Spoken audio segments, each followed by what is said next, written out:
जय जिनेंद्र गुरुजी। जय जिनेंद्र बच्चों, आज की कहानी का शीर्षक है काम वासना की पराजय। सम्राट जितशत्रु बहुत ही कामुक और विलासी थे।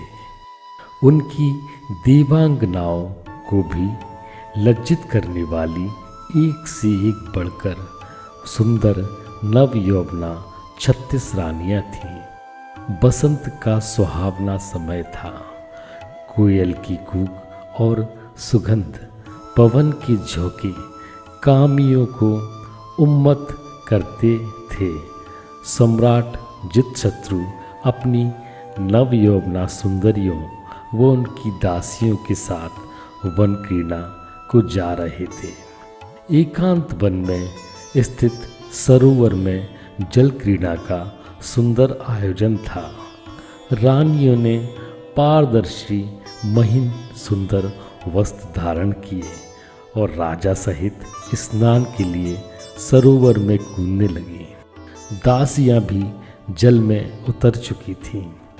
रानियों के महीन पारदर्शी वस्त्र शरीर से सट गए और दासियां अपनी सौमिनियों के वस्त्रामरण संवारने का प्रयत्न कर रही थी, किंतु फिर भी महीन पारदर्शी वस्त्रों में से उनके उभरे हुए अंग प्रत्यंग स्पष्ट दिखाई दे रहे थे।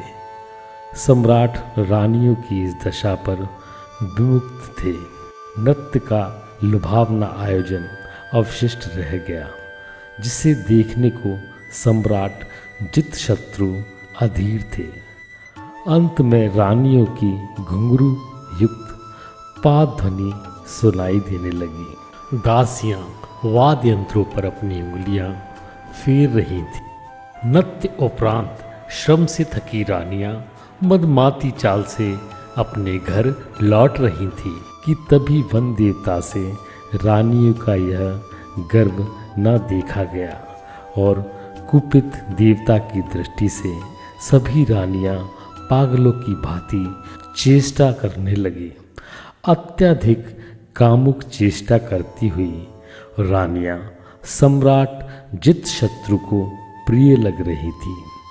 तभी सभी रानियां मधुमक्खी की तरह सम्राट पर टूट पड़ी। रानियों के इस आघात प्रतिघात से सम्राट अत्यधिक चिंतित हो उठा। सम्राट तेजी से भागने लगा और उनके पीछे उन्मत्त रानियां भाग रही थीं। समीपस्थ वन में विराजमान श्री शांति कीर्ति मुनिराज के समीप से सम्राट निकला। उसके पीछे भाग रही रानियों ने दिगंबर नग्न मुनि को देखा तो उनके स्वर्ण समान कांति युक्त लावण्यमयी देह को देखकर वे रानियां और अधिक उन्मत्त हो गईं।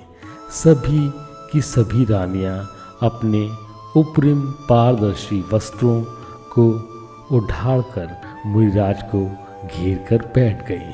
तभी पटरानी अपने संपूर्ण वस्त्रों को फेंकती हुई मुनिराज का आलिंगन करने दौड़ी। सम्राट यह देख अत्यंत लज्जित हो रहा था। तभी देखा कि पटरानी कामुक मूर्तिव्रत खड़ी की खड़ी रह गई। अत्यंत शांत गंभीर दया की सागर शांति कीर्ति मुनिराज ने श्री भक्तांबर जी स्तोत्र के 24वें व 25वें काव्य का पाठ करते हुए कमंडल का जल चुल्लू में लेकर विषिक्त रानियों पर फेंका कि वे सभी अपनी पूर्णावस्था में आ गई। रानियां अपनी और सम्राट की दशा देख अत्यंत लज्जित हो गईं। सभी दासियां नए वस्त्र लाने राजमहल की ओर दौड़ पड़ी। संदेह सर्वप्रथम विवेक की हत्या करता है, फिर ज्ञान को दिवालिया करता है।